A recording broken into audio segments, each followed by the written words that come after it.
नमस्कार। अमेरिका और कनाडा मतलब दो इतने करीबी व्यापारिक साथी और उनके बीच ये अचानक से व्यापारिक तनाव। आज की हमारी चर्चा इसी पर है। हाँ बिल्कुल। हमारे पास जो खबरें और विश्लेषण हैं वो बता रहे हैं कि राष्ट्रपति ट्रंप कनाडा के नए डिजिटल सर्विस टैक्स से खासे नाराज हैं और उन्होंने तो सारी बातचीत ही रोकने का ऐलान कर दिया है। तो चलिए जरा समझते हैं इस मामले को। हाँ, और ये मामला इसलिए भी ध्यान देने लायक है क्योंकि अमेरिका कनाडा का आपसी व्यापार कोई छोटा मोटा तो है नहीं। सही बात है। 760 अरब डॉलर से ज्यादा का है, तो जाहिर है कोई भी तनाव बड़ी बात बन जाता है। बिल्कुल। आज हमारी कोशिश यही रहेगी कि समझें कि ये तनातनी शुरू क्यों हुई, इसका फौरन क्या असर दिख रहा है और शायद आगे क्या हो सकता है। तो हुआ ये 27 जून को 2025 को राष्ट्रपति ट्रंप ने ट्रूथ सोशल पर एक पोस्ट किया। उन्होंने कहा कि कनाडा का ये जो डिजिटल सेवा कर है, जो सीधे तौर पर एप्पल, गूगल, अमेज़न, मेटा जैसी बड़ी अमेरिकी टेक कंपनियों पर लगेगा। हाँ, बड़ी कंपनियों पर। वो अमेरिका पर सीधा और खुला हमला है।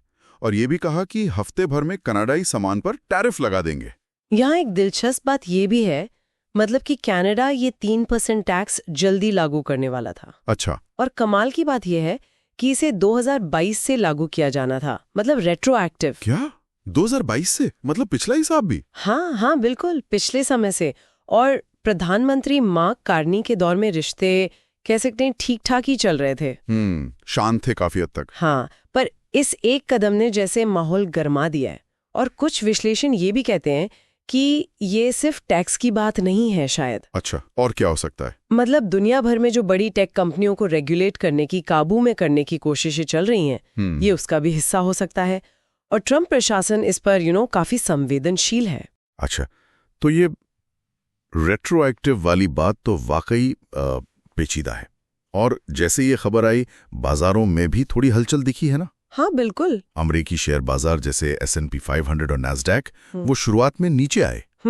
हालांकि बाद में शायद ब्याज दरें घटने की उम्मीद जगी या वैश्विक तनाव कम होने की कुछ आस बंधी, तो वो वापस रिकॉर्ड स्तर पर पहुंच गए। सही कहा। और कनाडा के बाजार में भी TSX में थोड़ी नरमी आई। जो हाल में तेजी चल रही थी उस पर जैसे थोड़ा ब्रेक लगा। लेकिन ये बाजार के उतार चढ़ाव से ज्यादा बड़ा सवाल तो अब ये है कि दोनों देश करेंगे क्या। मतलब आर्थिक असर तो है, पर अब आगे का रास्ता क्या होगा? हाँ, वही जो खबरें आ रही हैं उनके हिसाब से ट्रंप प्रशासन शायद एक हफ्ते के अंदर नए टैरिफ की लिस्ट जारी करेगा। एक हफ्ते में? हाँ, पर अभी ये साफ नहीं है कि किन चीजों पर और कितना टैक्स लगेगा। ये अनिश्चितता भी अपने आप में एक मसला है। बिल्कुल। और कनाडा का क्या रहा, अभी तक तो कोई क्या कहते हैं औपचारिक बयान नहीं आया है उनकी तरफ से। नहीं, अभी तक नहीं। लेकिन अगर हम पुराना पैटर्न देखें तो लगता नहीं कि वो चुप बैठेंगे। जवाबी कार्रवाई हो सकती है। हाँ, हो सकता है वो भी जवाबी कार्रवाई करें। शायद अमेरिका के डेयरी प्रोडक्ट या स्टील या फिर गाड़ियों को निशाना बनाया जाए।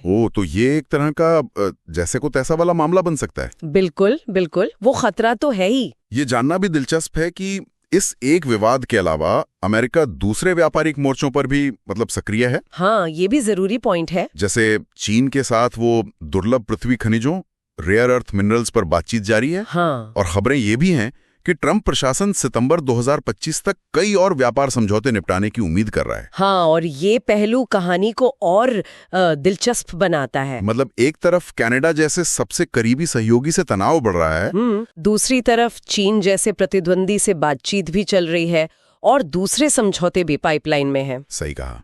ये दिखाता है कि अमेरिका की जो बड़ी व्यापारिक रणनीति है उसमें कई पेच हैं।